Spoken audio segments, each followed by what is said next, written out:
देखो भाई, final accounts कर रहे हैं एनपीओ का। अच्छा बताओगे ना इसके फाइनल अकाउंट्स में क्या क्या आता है, थोड़ी सी मेरी हेल्प करना। एनपीओ का अगर फाइनल अकाउंट्स बना रहा हूँ तो फाइनल अकाउंट्स में आएगा क्या क्या? देखो, एक तो आता है हमारे पास income and expenditure account, okay. दूसरा क्या आता है? Receipt and payment account. और बैलेंस शीट कौन से वाली? एक तो ओपनिंग वाली और चौथा बैलेंस शीट क्लोजिंग वाली। ये सब इसके फाइनल अकाउंट्स का पार्ट होता है नहीं होता?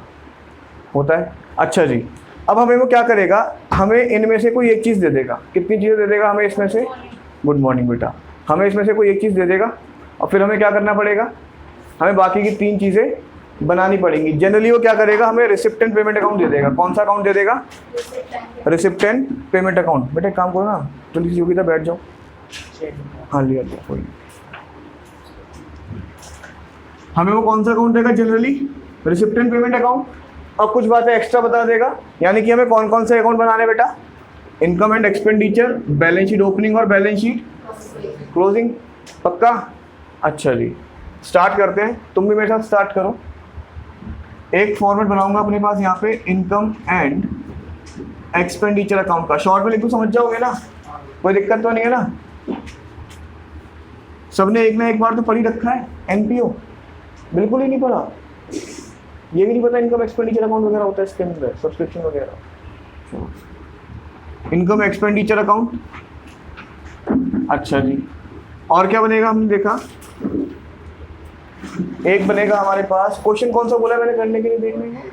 48। इसमें क्या चीज़ गिवन है बताना मेरे को जरा एक बार। Receipt and payment account. जब receipt and payment account given है तो हमें क्या क्या बनाना पड़ेगा बताओ जरा एक बार। Income expenditure, balance sheet opening और बैलेंस शीट क्लोजिंग। उसने मांगा क्या क्या, देखना जरा एक बार उसी क्वेश्चन में क्या क्या बनाने को कह रहा है हमसे वो। From the following receipt and payment account and the information supply, prepare income and expenditure for the year 31 March 20 and balance sheet as at that date. उसने मांगा है हमसे एक तो इनकम एंड एक्सपेंडिचर अकाउंट और बैलेंस शीट मांगी है closing वाली, हाँ या ना? तो मेरी जो ओपनिंग बैलेंस शीट है वो बनानी पड़ेगी मेरे को, नहीं बनानी पड़ेगी? बनानी पड़ेगी। और किस में बनाऊंगा इसको? Working note. भाई जो चीज़ बनाने को बोलेगा वो चीज़ मेन आंसर में, बाकी की चीज़ मेरी वर्किंग नोट में। तो इनकम एंड एक्सपेंडिचर अकाउंट आ गया मेरे पास, और एक मेरे पास आ गई बैलेंस शीट, कौन से वाली? क्लोजिंग वाली। इतना सिंपल फॉर्मेट देखेंगे इसका आज, कि आज कर रहे हो 12th में, 12th के बाद करोगे, इससे बढ़िया फॉर्मेट नहीं मिलेगा। मजाक नहीं कर रहा, इतना ज़्यादा इजी कर देंगे, एकदम फिल इन द ब्लैंक्स की तरह काम होता जाएगा सारा का सारा, देखना। अच्छा, बैलेंस शीट क्लोजिंग वाली हो गई, और अब क्या शुरू हो जाएगा मेरे पास? Working notes. बोलो जल्दी। पहला वर्किंग नोट किसका बनाना पड़ेगा मेरे को? बैलेंस शीट ओपनिंग वाली। लो भाई, चलो इससे आगे। इसके बाद मुझे क्या बनाना है अपने पास? इसके बाद मुझे बनाना है second number working note, income और एक्सपेंसेस का। इनकम एक्सपेंस का अकाउंट बनाना आ गया, ठीक है ना? उससे अगर कोई फॉर्मूला बनाना पड़े तो हम लोग वो भी बना सकते हैं, कोई दिक्कत परेशानी वाली बात नहीं है। नॉर्मली केस में होता क्या है हमारे पास, हमें रिसिप्ट एंड पेमेंट अकाउंट के अंदर कुछ दे रखा होगा, फिर हमें कुछ ऐड करना होगा, कुछ लेस करना होगा, कुछ लेस करना होगा, कुछ ऐड करना होगा। इससे हमारा निकल के आएगा income and expenditure. Add, less, less, add. लिखो जल्दी अपने पास, लिखते जाओ, बनाते जाओ format. Add, less, less, add. जिसमें से एक चीज़ ऐड वाली एंड की होगी, एक बिगिनिंग की होगी, एक फिर एंड की होगी, और एक फिर एक बिगिनिंग की होगी। आउटस्टैंडिंग एंड वाला ऐड हो जाएगा, और ऑब्वियस सी बात है बिगिनिंग वाला लेस हो जाएगा। वैसे ही कोई भी एडवांस एंड वाला लेस हो जाएगा, बिगिनिंग वाला ऐड हो जाएगा।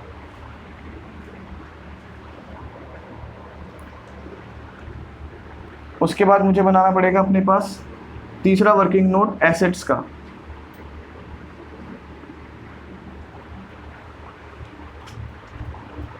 एसेट्स में क्या होगा मेरे पास? एसेट्स में आएगा सबसे पहले ओपनिंग बैलेंस, ओपनिंग बैलेंस के बाद ऐड कर दूंगा इसके अंदर परचेजेस, माइनस क्या करूंगा, सेल्स। अगर मैंने अपने फिक्स्ड एसेट्स में से कोई सा भी अमाउंट सेल किया है, कुछ भी उसका पार्ट सेल किया है, तो वो माइनस हो जाएगा। इसके अलावा माइनस करूंगा डेप्रिसिएशन, ठीक है, और मेरे पास क्या निकल के आ जाएगी उसकी क्लोजिंग वैल्यू। ऐसा कुछ होगा या नहीं होगा बेटा? ऐड करूंगा परचेज, माइनस करूंगा उसका सेल, माइनस कर दूंगा डेप्रिसिएशन। लॉजिकल है या नहीं है भाई? मेरे पास एक एसेट है, उसके मेरे पास पहले से कोई एसेट रखी हुई है, मैंने और परचेज की तो बढ़ेगी घटेगी? बढ़ेगी। उसमें से कुछ बेच दिया तो डेप्रिसिएशन लगेगा तो और कम हो जाएगी, और फिर मेरे पास क्या निकल के आएगा उसकी क्लोजिंग वैल्यू। बाकी मैं तुम लोगों को इसका फॉर्मूला सिखाई दिया था, R minus O O, R receipt and payment वाला माइनस आउटस्टैंडिंग ओपनिंग वाला, हाँ या ना? तो एंड वाला क्या हो जाएगा, एड, एडवांस एंड वाला क्या हो जाएगा, लेस। उसके हिसाब से बस कुछ ना समझ में आए तो एक लास्ट और बनेगा इसके अंदर वर्किंग नोट। चौथा वर्किंग नोट है हमारे पास कंजम्पशन का। किसका बनेगा? कंजम्पशन का। कुछ चीज़ें ऐसी होंगी जो चीज़ें खर्चे, जो हमने खर्च नहीं की हैं, उसको निकालेंगे कंजम्पशन के हिसाब से। जैसे कि तुम कई बार इसमें देखोगे स्टेशनरी, क्या चीज़ देखोगे? स्टेशनरी। स्टेशनरी लिख देगा कि मैंने इतने की पेमेंट करी है स्टेशनरी की, स्टेशनरी का ओपनिंग बैलेंस भी है और स्टेशनरी का क्लोजिंग बैलेंस भी है, तो हमें क्या निकालनी पड़ेगी उसकी? कंजम्पशन। क्या निकालनी पड़ेगी उसकी? कंजम्पशन। ध्यान से समझो ज़रा। मान लो मेरे पास ये 2 मार्कर हैं, ये पहले से हैं, ठीक है, मेरे पास 2 मार्कर पहले से हैं, मैंने 3 और परचेज किए, ठीक है, अच्छा जी, और एंड में मेरे पास 1 बचा क्लास लेने के बाद, तो मैंने कितने मार्कर कंज्यूम कर लिए क्लास में? कोई दिक्कत तो नहीं इसमें, इजी है ना? तो देखो ज़रा कैसे निकालूंगा इसका कंजम्पशन, बताओ मेरे को कैसे निकलेगी। सबसे पहले मैंने क्या लिया अपने पास? ओपनिंग, ठीक है, ओपनिंग के अंदर फिर मैंने क्या ऐड किया? परचेज, ठीक है, अच्छा, फिर मैंने क्या निकाला? कंजम्पशन। कैसे निकाला? माइनस क्या करूंगा इसमें से? दोबारा सुनो ज़रा, 2 मेरे पास थे पहले से, ठीक है, 3 मैंने और परचेज किए, कितने हो गए? मैंने कहा लास्ट में कितना बचा है, तो ये क्या है? क्लोजिंग बैलेंस है, कंजम्पशन है? ये क्लोजिंग बैलेंस है, जिससे मेरी क्या निकल के आएगी अब? कंजम्पशन। तो क्या लिखूंगा यहाँ पे बताओ जल्दी से? Minus closing. बेटा कंजम्पशन निकालनी है मेरे को, तो क्या करना पड़ेगा? माइनस यहाँ पे क्लोजिंग, और निकल के आ जाएगी मेरे पास क्या? कंजम्पशन। देखने में थोड़ा लेंथी लग रहा है ना? बड़ा सा लग रहा है, लग रहा है वैसे देखने में कि बहुत बड़ा फॉर्मेट बनाना पड़ेगा, बहुत सारी चीज़ें लिखनी पड़ेंगी, ऐसा लग रहा है? नहीं लग रहा वैसे? पर देखना चीज़ें कितनी आसान हो जाएंगी। लाओ मेरे को बुक दे दो, एक बुक में तुम दोनों देख लो। खोले भाई, बुक खोले। सब लोगों ने लिख लिया यहाँ तक? बेटा खुला खुला लिखना, जैसे कि मान लो आधे पेज पे ये, आधे पेज पे ये, आधे पेज पे ये, फिर आधे पेज पे ये, आधे पेज पे ये, आधे पेज पे ये। इनके आगे स्पेस रखना कुछ लिखने की, ठीक है ना? इतू सा मत बना देना, छोटा छोटा सा, कि उसके आगे कुछ लिखने की जगह ही ना बचे। चलिए इससे आगे पढ़े क्वेश्चन को। सब बच्चे जरा क्वेश्चन निकाल लो अपने पास। क्वेश्चन क्या कह रहा है भाई? From the following receipt and payment account of social club and the information supplied prepare income and expenditure account for the year ended 31 March 2020। तो यानी कि जो इनकम एंड एक्सपेंडिचर अकाउंट बन रहा है, ये कब के लिए बन रहा है? 31 मार्च 20 के लिए। ओके, और नाम क्या है इसका? Social club. Okay, social club, कोई दिक्कत नहीं। और क्लोजिंग बैलेंस शीट की डेट भी होगी 31 मार्च 20। ओपनिंग बैलेंस शीट की डेट क्या हो जाएगी बच्चों? अरे बोल दो भाई, 31 मार्च 19। कोई दिक्कत तो नहीं यहाँ तक? आगे पढ़ रहा हूँ मैं। Receipt and payment account for the year ended 31 March 2020। एक तो उसने बैलेंस भी दे रखा है, कैश का बैलेंस है ये, सब्सक्रिप्शन दे रखा है 18, 19, 19, 20 और 20, 21 का। उसके बाद दे रखा है हायर ऑफ ग्राउंड्स, ये बेटा सारी रिसिप्ट है, पैसा आ रहा है इन सब चीज़ों से। Hire of ground, hire of ground का मतलब मैंने हायर किया है, हायर पे दिया है ग्राउंड, हायर पे दिया है, जिसके बदले में पैसे मुझे मिल रहे हैं। आगे सरप्लस फ्रॉम एंटरटेनमेंट इवेंट्स, कुछ पैसा आया सरप्लस से। सेल ऑफ ओल्ड न्यूज़पेपर, उससे पैसा आया। पेमेंट साइड में देखो सैलरीज दे रखी है, सैलरीज के बाद जनरल एक्सपेंसेस दे रखे हैं, इलेक्ट्रिसिटी चार्जेस दे रखे हैं, बुक्स, बुक नहीं लाया बेटा, बुक्स, न्यूज़पेपर, बैलेंस सीडी, ठीक है। उसके बाद दे रखा है the club has 50 members each paying an annual subscription of 500 और सब्सक्रिप्शन आउटस्टैंडिंग ऑन 31 मार्च 2019 ये है 6000। एक काम करो ज़रा, रिसिप्ट एंड पेमेंट में सब्सक्रिप्शन लिखा हुआ था ना, उसके आगे एक पॉइंट सा बना लो, टिक लगा लो, पॉइंट मार लो, कुछ भी कर लो। रिसिप्ट एंड पेमेंट में सब्सक्रिप्शन दे रखा था, ठीक है। अरे तू रहने दो, कोई बात नहीं, कुछ नहीं करने मिलेगा। अगली देखो एडजस्टमेंट कौन सी दे रखी है हमें। On 31 March 2020 salaries outstanding amounted to 2000। Salaries के बारे में कुछ बता रखा है, रिसिप्ट एंड पेमेंट में जाओ, सैलरीज थी क्या, ठीक है, वहाँ पे टिक लगा लो या पॉइंट लगा लो, कुछ भी कर लो, मार्क कर लो उसको बस। आगे चलो, और क्या कह रहा है, salaries paid in the year ended, ये भी सैलरीज के बारे में इंक्लूडेड वगैरह पढ़ लेंगे अभी। On 1 April 2019 the club owned building valued at 2 lakh, ठीक है, कोई दिक्कत नहीं है। फर्नीचर 20,000। अच्छा, ऊपर बिल्डिंग के बारे में कुछ था क्या, नहीं था। फर्नीचर के बारे में कुछ था क्या, बुक्स के बारे में कुछ था क्या, बुक्स पे टिक लगा लो। और क्या कह रहा है लास्ट में नीचे हमसे, provide depreciation on furniture at the rate 10%। अच्छा, ऊपर रिसिप्ट एंड पेमेंट में फर्नीचर के बारे में कुछ है क्या, नहीं है। क्वेश्चन हमने कर लिया पूरा रीड। अब देखो ज़रा लाइन वाइज चलेंगे, सुनो ज़रा, अब मेरी बात सुनना ध्यान से। हम बीच में से कोई भी चीज़ नहीं उठाएंगे, कोई भी काम हमें बीच में से नहीं उठाना, हम चलेंगे सीधा लाइन वाइज, ठीक है। रिसिप्ट एंड पेमेंट अकाउंट से शुरू करते हैं। सबसे पहले रिसिप्ट एंड पेमेंट अकाउंट में हमें क्या दे रखा है, बैलेंस बीडी। अच्छा, ये किस चीज़ का बैलेंस बीडी होगा, कैश का या फिर बैंक का, किसका होगा, मैंने क्या बताया था, रिसिप्ट एंड पेमेंट अकाउंट क्या होता है, कैश बुक की समरी। अब कैश बुक में किसका बैलेंस बीडी लिखा होता है, कैश या बैंक का, ऑब्वियस सी बात है। तो ये ओपनिंग बैलेंस है, क्लोजिंग बैलेंस है, कहाँ लिखूं, ओपनिंग बैलेंस शीट में, क्लोजिंग बैलेंस शीट में, लिख दो जल्दी से अपने पास कैश, और अमाउंट बताना जरा कितना है, 7000। बेटा बहुत स्लो चलूंगा, पहला क्वेश्चन है, ठीक है ना, क्योंकि मुझे नहीं पता तुम लोगों ने अभी तक कैसे सीखा था इसको, ठीक है। तो मैं पहले बहुत स्लो चलूंगा, उस चीज़ को छोड़ के इस तरीके से करके देखना एक बार, ठीक है ना, बहुत ईजी लगेगा। और कोई चीज़ समझ में नहीं आएगी मेरे को बीच में रोक देना, कोई दिक्कत नहीं है, ठीक है।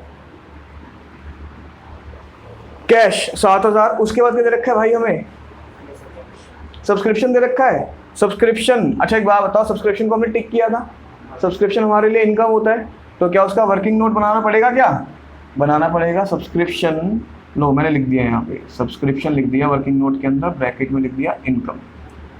रिसिप्ट एंड पेमेंट अकाउंट में कितना सब्सक्रिप्शन दे रखा है मेरे को, टोटल बताना, टोटल 29,000, वो लिख दूंगा रिसिप्ट एंड पेमेंट के सामने बस। उसने बाइफरकेशन दे रखी है ना, मैंने कुछ किया बाइफरकेशन का, अभी कुछ नहीं किया, सिंपली मैंने जितना उसने अमाउंट दे रखा था मैंने अपने पास वर्किंग में लिख लिया 29,000।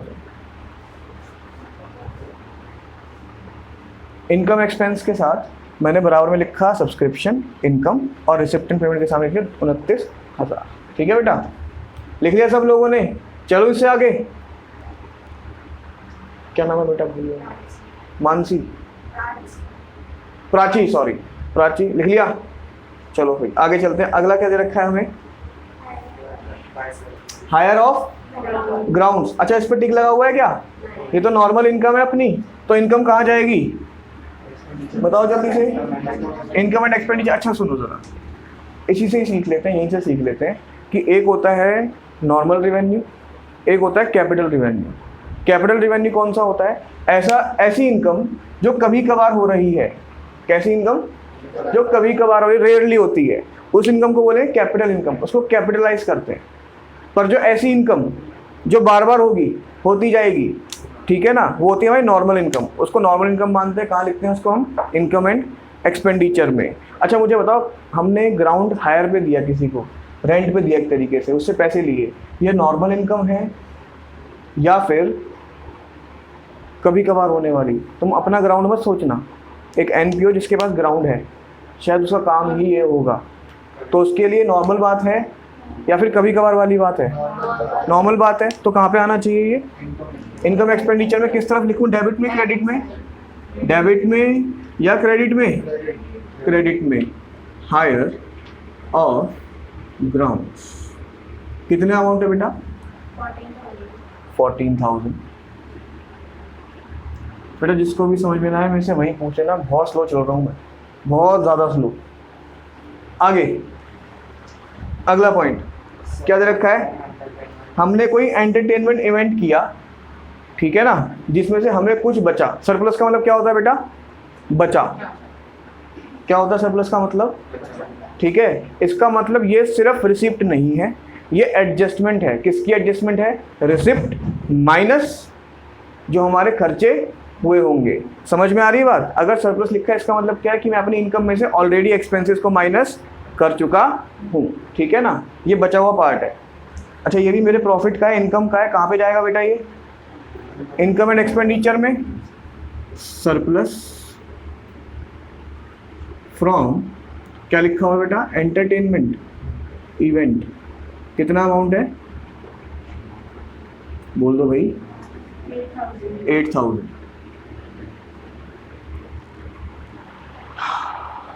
सबने लिख लिया यहाँ तक? समझ में भी आ रहा है यहाँ तक? कोई दिक्कत तो नहीं? आगे चलो जरा, आगे बताओ अगला क्या दे रखा है उसने हमें? Sale of old newspaper. इसके साथ भी कोई टिक लगा हमने नहीं लगा रखा, मार्किंग नहीं कर रखी है, नॉर्मली आ जाएगा।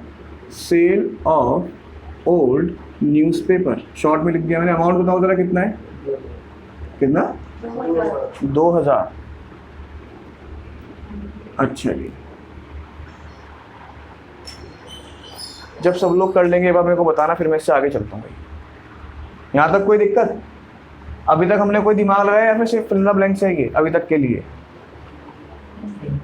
सिर्फ फिल इन द ब्लैंक्स है ना, मैंने कोई ऊपर से चीज़ उठाई ना नीचे से, ऐसे कुछ नहीं किया, लाइन वाइज चल रहा हूँ। ऐसे ही करना, देखना बहुत इजीली हो जाएगा। आगे अब आ जाते हैं पेमेंट साइड में। पेमेंट में सबसे पहले क्या दे रखा है उसने हमें? सैलरी। क्या करूँ, लिख दूँ यहाँ पे? नहीं ना, पहले क्या करूँ, क्योंकि हमने इसको मार्क कर रखा है, तो कहाँ जाऊँगा? वर्किंग नोट्स में, और यहाँ पे सब्सक्रिप्शन के बराबर लिख दूंगा सैलरी। शॉर्ट में लिख दिया, ब्रैकेट में लिख दिया एक्सपेंसेस। अच्छा जी, सैलरी सब्सक्रिप्शन के बराबर में लिखा, शॉर्ट में एक्सपेंस लिख लिया। अब वर्किंग नोट है, मेरे को पूरा पूरा लिखने की जरूरत नहीं है, सैलरी है, ये वाला है, वो वाला है, ऐसे ऐसे काम कर सकता हूँ वर्किंग के अंदर, ठीक है ना। अच्छा जी, कितना अमाउंट रखा है रिसिप्ट पेमेंट के अंदर मेरे को? 28,000। बस, ना कुछ ऐड करवाया मैंने ना कुछ लेस कराया, बस लिखवा दिया। आगे चलते हैं, बताओ जरा क्या दे रखा है? General expenses. कहाँ जाएंगे बताओ? एक्सपेंडिचर में या वर्किंग में? एक्सपेंडिचर में। सिंपल, जनरल एक्सपेंसेस थे कितने के बेटा? 6,000 के। उसके बाद इलेक्ट्रिसिटी चार्जेस, बताओ कहाँ लिखूं? एक्सपेंडिचर में। इलेक्ट्रिसिटी चार्जेस कितने के बेटा? 4,000। उसके बाद बुक्स। बुक्स का क्या करूं बताओ जल्दी से? वर्किंग, कौन सी वर्किंग में डालूं? 2, 3, 4, 1। 2 में? 2 में तो भाई इनकम और एक्सपेंसेस हैं। बुक्स किस में आएंगी मेरी? एसेट्स में। तो लिख देता हूँ एसेट्स के साथ एक लिखूंगा बुक्स, और बुक्स का मुझे क्या दे रखा है उन्होंने?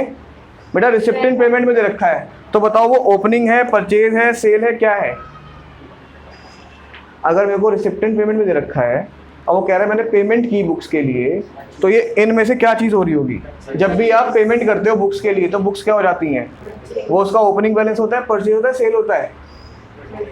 आप स्टेशनरी पे गए, पैसे दिए, पेमेंट की, तो बुक्स खरीदी, बेची, या वो ओपनिंग बैलेंस था? खरीदी। तो परचेज में लिख दूं? कितना अमाउंट है बेटा? 10,000। ओके, लो भाई आगे चले इससे। अगला क्या दे रखा है उसने हमें? न्यूज़पेपर। कहाँ लिखूं बताओ जल्दी से? अरे बोलो भाई। एक्सपेंसेस में न्यूज़ पेपर कितना 8,000।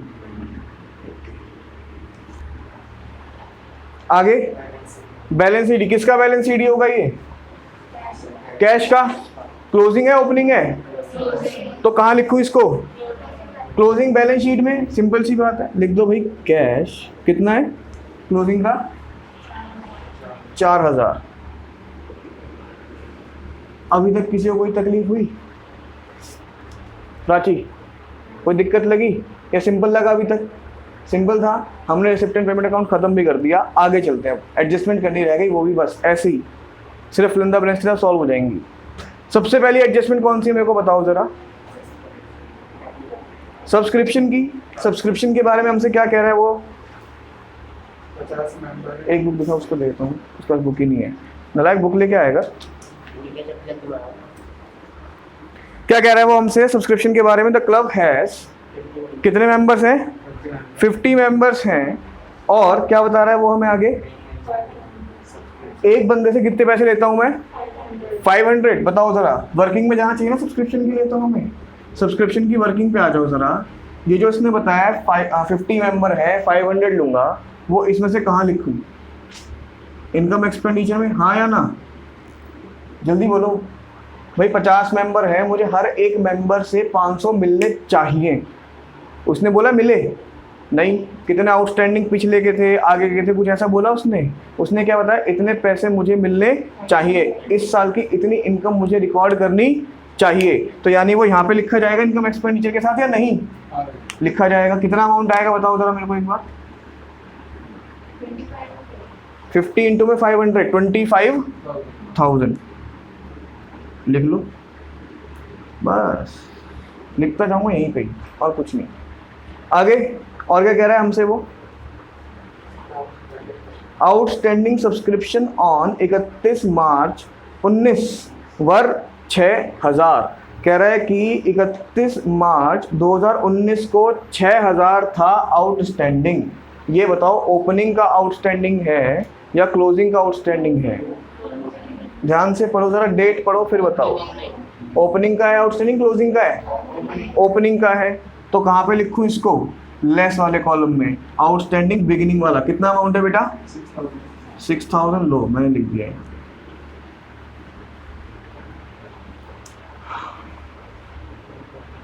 अच्छा जी, अब जरा आ जाओ रिसिप्टेंट पेमेंट। देखो सब्सक्रिप्शन के बारे में और क्या इन्फॉर्मेशन दे रखी थी उसने हमें।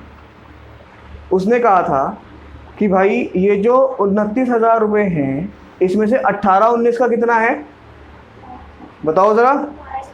5,000। अच्छा, 18-19 का आना कितना चाहिए था? देखो जरा इधर देखो मेरे पास। 18-19 का आना कितना चाहिए था? 6,000, जिसमें से कितना आ गया? 5,000। अभी भी कितना आना रह रहा है? सुनो जरा मेरी बात दोबारा से, क्या कह रहा हूँ उसको ध्यान देना।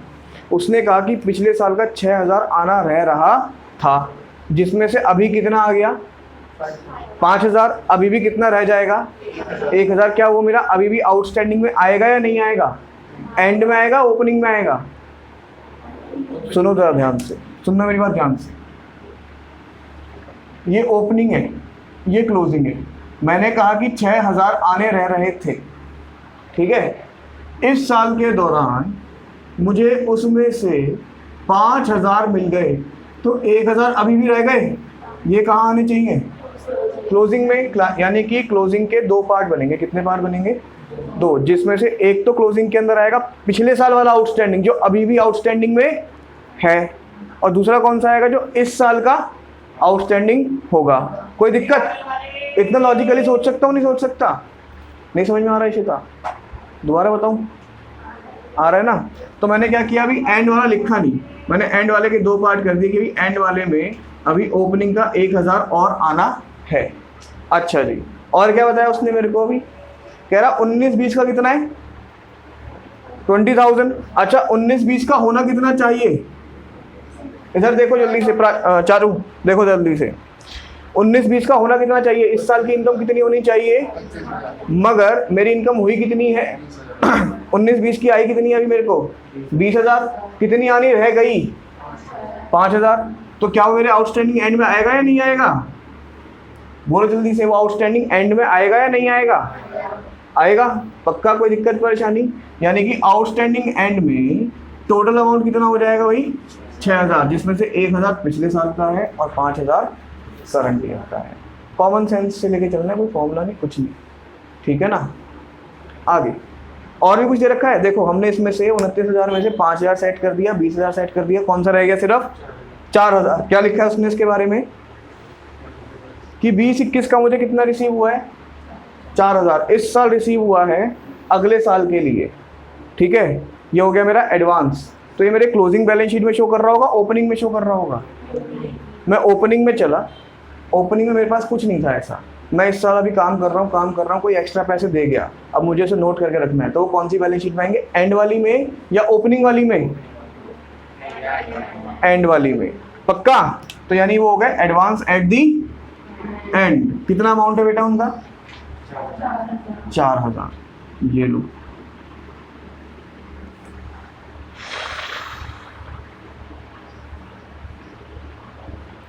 हो गया यहाँ तक। और कुछ तो इन्फॉर्मेशन नहीं दे रखी मेरे को सब्सक्रिप्शन के बारे में। ये अकाउंट हो गया मेरा क्लोज यहीं पे। आगे चलते हैं, अगली एडजस्टमेंट पे आ जाओ। अभी कुछ नहीं कर रहा मैं, सिर्फ वर्किंग में डाला है, अभी कोई पोस्टिंग कुछ नहीं की मैंने, ठीक है। फर्स्ट मेरी हो गई पूरी की पूरी एडजस्टमेंट। आगे चलते हैं, ज़रा बताओ मेरे को क्या दे रखा है अगली एडजस्टमेंट में। सैलरीज हैं आउटस्टैंडिंग 31 मार्च 20। अगर 31 मार्च 20 की बात कर रहा है तो ये ओपनिंग की बात कर रहा है, क्लोजिंग की बात कर रहा है? क्लोजिंग की बात कर रहा है। 31 मार्च 20 का मतलब हो गया क्लोजिंग की। कितनी है क्लोजिंग की आउटस्टैंडिंग? बताओ ज़रा। 2000। तो बताओ ज़रा कहाँ लिखूँ? मेरे पास दो आउटस्टैंडिंग है, आउटस्टैंडिंग एंड, आउटस्टैंडिंग बिगिनिंग। कहाँ लिखूँ इसको? Outstanding at the end. 2000 रुपये लिख ले भाई।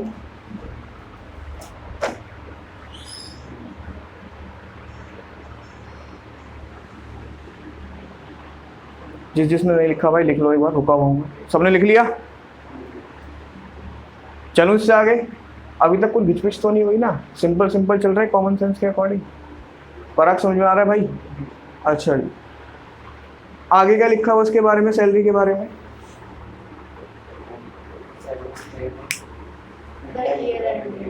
Salaries paid in the year ended 31 March 20, यानी इस साल जो हमने पे की है, included 6,000 for the year ended 31 मार्च 2019। उसके अंदर 6,000 पिछले साल की भी इंक्लूडेड हैं, जो कि पिछले साल क्या रही होंगी?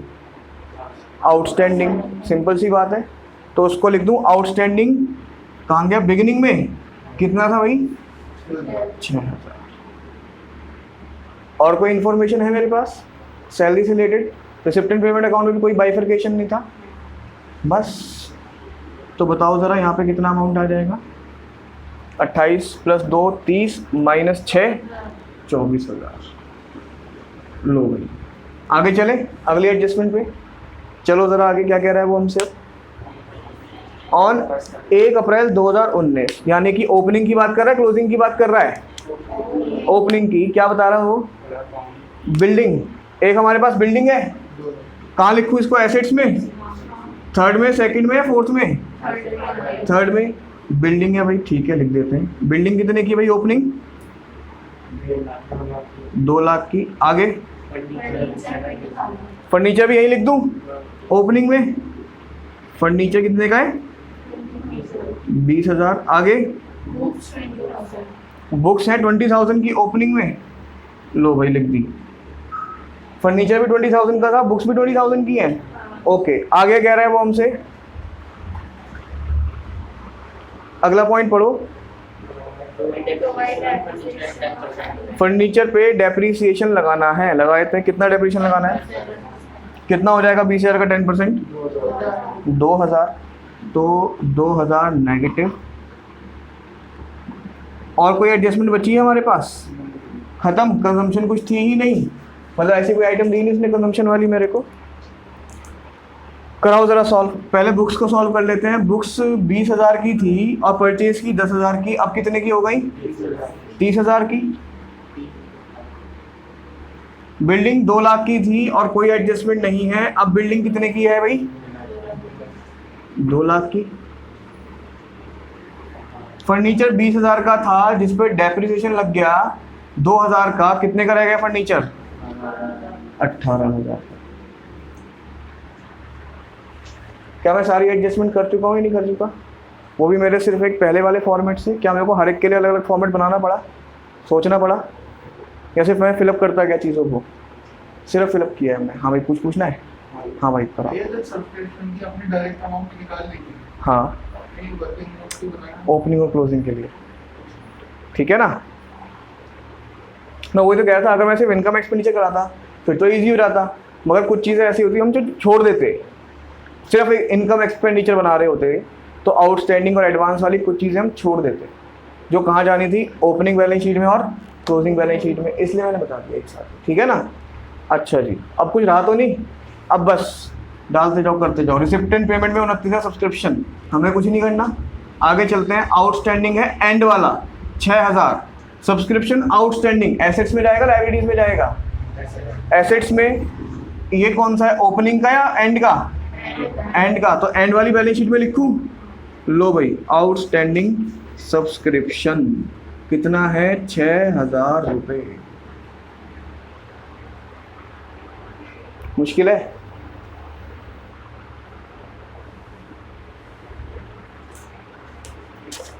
राधिका समझ में आ रहा है?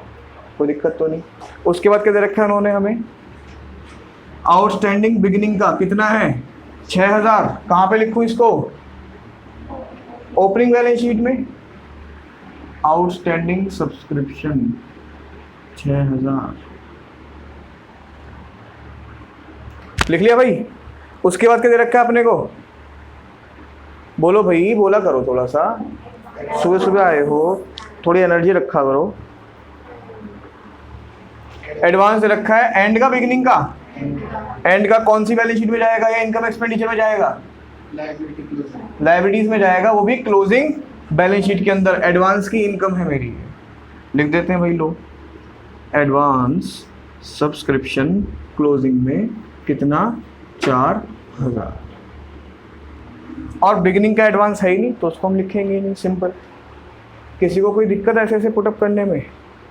आगे इनकम एक्सपेंडिचर में कितना जाएगा? 25,000। डेबिट में लिखूं क्रेडिट में लिखूं?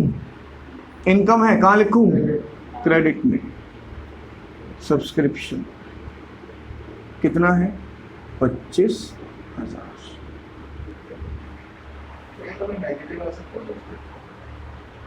तू बता, आना चाहिए? नेगेटिव कब आएगा बता?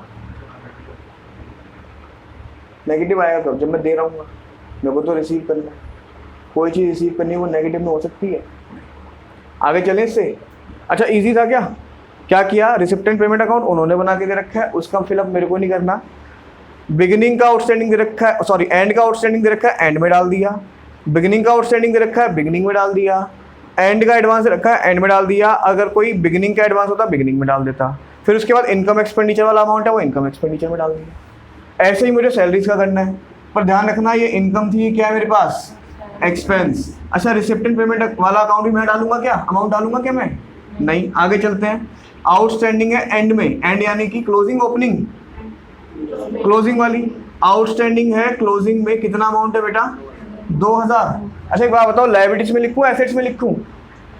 कुछ खर्चा जो मुझे दे देना चाहिए था मगर मैंने नहीं दिया, लायबिलिटीज क्लोजिंग में। आउटस्टैंडिंग सैलरीज कितना है बेटा? 2,000।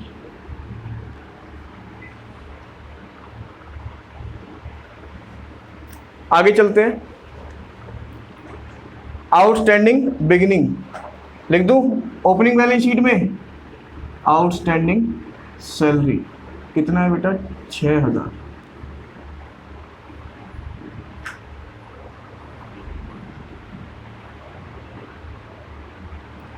ठीक है। और एडवांस हमारे पास एंड का भी नहीं है और ना बिगिनिंग का है। कौन सा अमाउंट रह गया? बस इनकम एक्सपेंडिचर वाला। किस तरफ जाएगा ये? एक्सपेंडिचर में, इनकम में।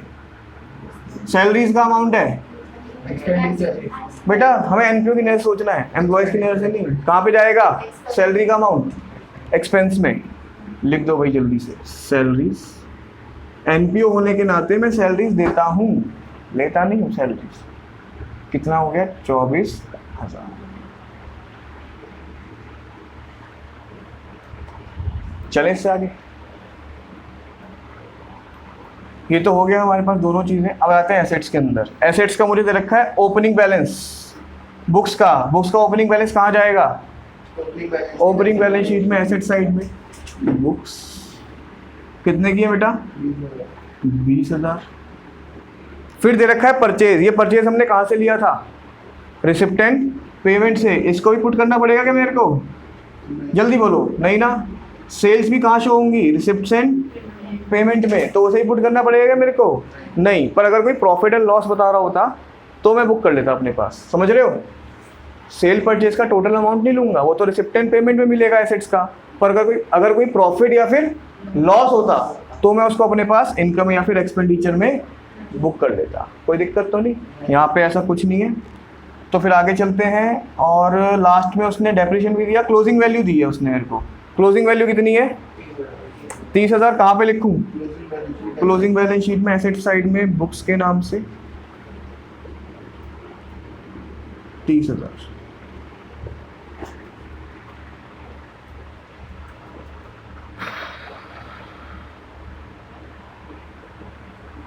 चलिए सब लोग। अगला क्या दे रखा है उसने? बिल्डिंग का ओपनिंग बैलेंस कहाँ पे जाएगा?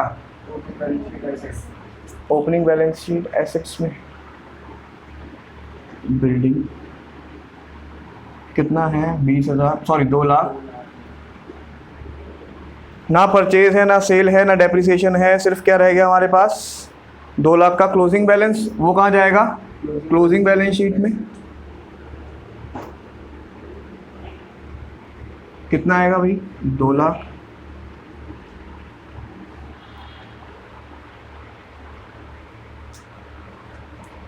कोई दिक्कत चालू? समझ में आ रहा है? इजी लग रहा है या मुश्किल लग रहा है? थोड़ा फॉर्मेट नया है तो कह सकते हो टाइम लग रहा है इसके साथ डेवलप होने में। पर एक बार जब इसको अपना दोस्त बना लोगे तो इतना मुश्किल नहीं लगेगा। अगर हर क्वेश्चन मैं ऐसे करता जाऊंगा फिर मेरे को आदत पड़ जाएगी। अच्छा, उसके बाद किधर रखा है अपने को? क्या रह गया अब हमारा? फर्नीचर का ओपनिंग बैलेंस कहाँ जाएगा? Assets opening balance sheet. Furniture कितने का है बेटा? 20,000 का। ना परचेज है, ना सेल है, मगर डेप्रिसिएशन है। डेप्रिसिएशन कहाँ जाता है? एक्सपेंस होता है हमारा। कहाँ जाना चाहिए? इनकम एक्सपेंडिचर की एक्सपेंडिचर साइड में। डेप्रिसिएशन ऑन फर्नीचर कितना है बेटा? 2,000 पुट कर दिया। और लास्ट में क्या निकल के आई? उसकी क्लोजिंग वैल्यू। ये कहाँ जाएगी?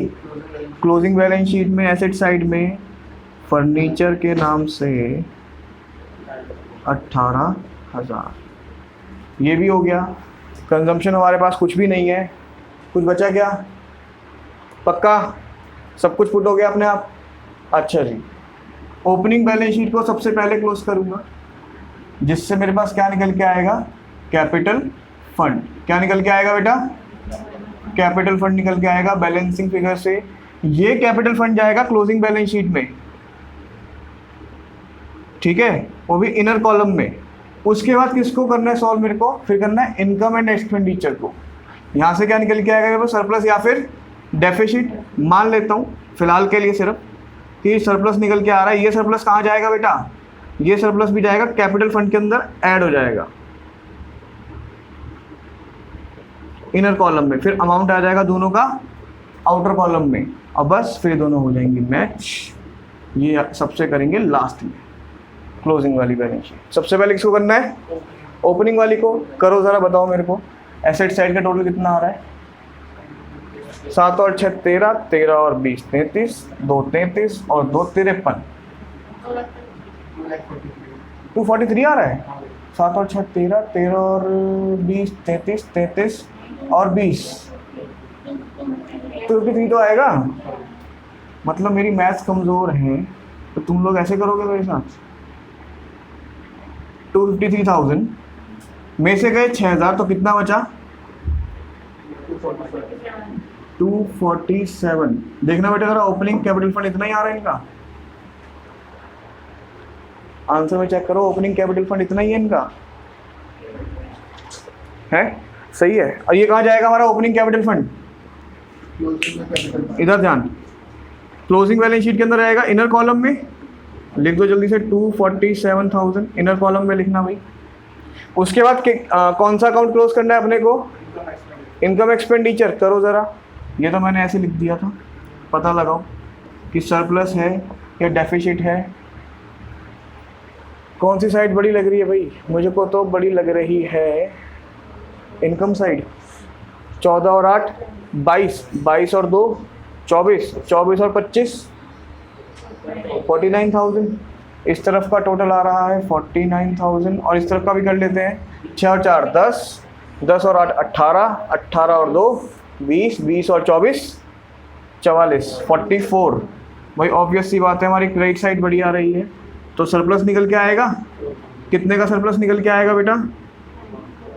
सरप्लस निकल के आया हमारे पास 5,000, ठीक है ना, बैलेंसिंग फिगर से। और इसको हमने कहाँ भेज दिया? क्लोजिंग बैलेंस शीट के अंदर। अच्छा जी, 247,000 प्लस 5,000 कितना हो जाएगा? बोलो भाई। 252। अच्छा एक बार आंसर चेक करना, सरप्लस 5,000 ही आ रहा है क्या? सही है, चलो। अब उसके बाद बस टोटल अपने आप मैच करना चाहिए। अगर मैच कर गया तो मेरी मेहनत हुई सफल, हो गया। नहीं तो दोबारा चेक करना पड़ेगा। कोई बात नहीं, कर लेंगे। हो गया। हो गया, कोई बात नहीं, मैं अभी चेक करता हूँ। कैश 4 और 6 10, 10 और 30 40, 10 और 30 40, 40 और 2 लाख, 2,40,000, 2,40,000 और 18,000, 2,58,000। टोटल चेक करो ज़रा बैलेंस शीट का, बैलेंस शीट का टोटल चेक करो, बुक में से यही बता रहा है। इधर का भी कर लेते हैं। 252 प्लस 6 258।